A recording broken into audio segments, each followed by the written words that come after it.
का हो सनिया मिर्जा, दिल में आ जा, कबे न मिली दिल में आ जा। अपने लवर के धोखा दो, मुझे तो डार्लिंग मौका दो।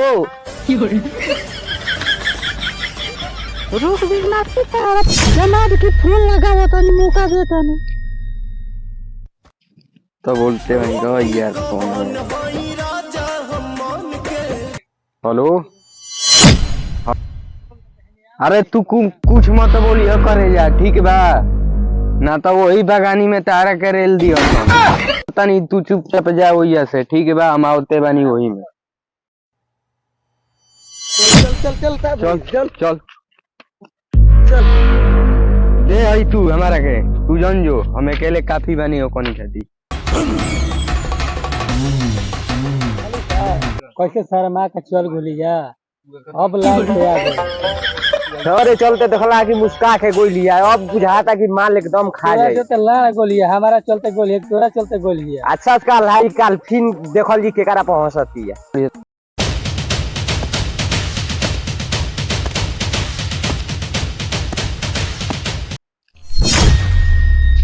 कौन सारा बा हमारा माल के घूपे के फेरम बारे हैं?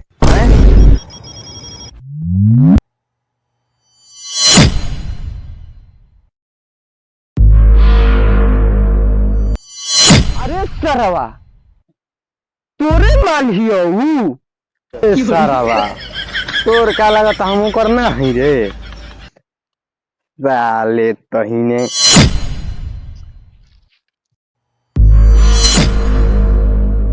अरे साला एकरे से लोग घरी बतियावत रहे फोनमा पर। हो यार के करे के चाप दिया ना।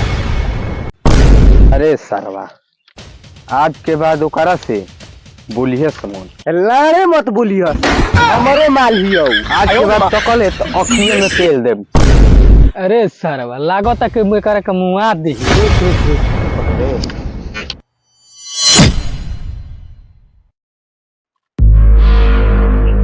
मार सरवा मार मार गिरो, ढेर नेतागिरी बना। खाओ सरवा के ले जाओ, हमने बान पेड़ में कबे से बक चोरी कइले दा।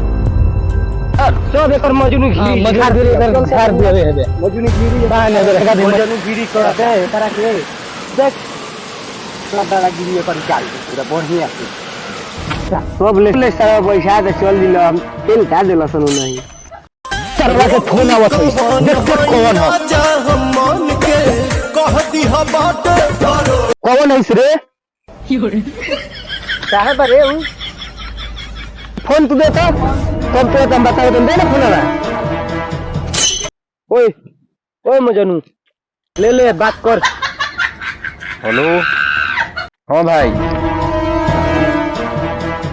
अरे यार बानी है ने बागानी में हम, अरे बांध देले बड़ा सा हाथ गोड़ी यार।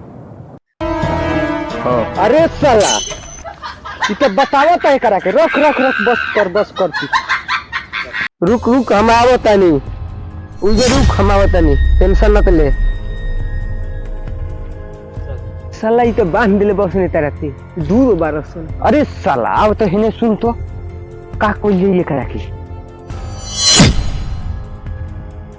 सारा भाई अब यानी कि हम बतावता नहीं।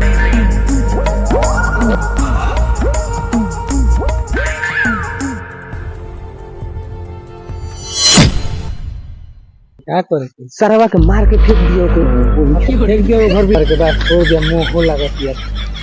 और सही करके मार और दिया भीतरिया मार के याद रख दिया, छोड़ दिया करके जाए दी।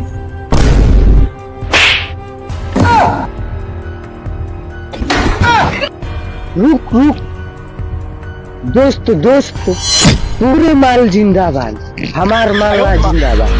अरे साला ई बात तोरा आवते न बतावेला, कबे से हमारा के बांध के हमारा तरह सहीने से उन्हें आए। ठीक बा जी हजूर।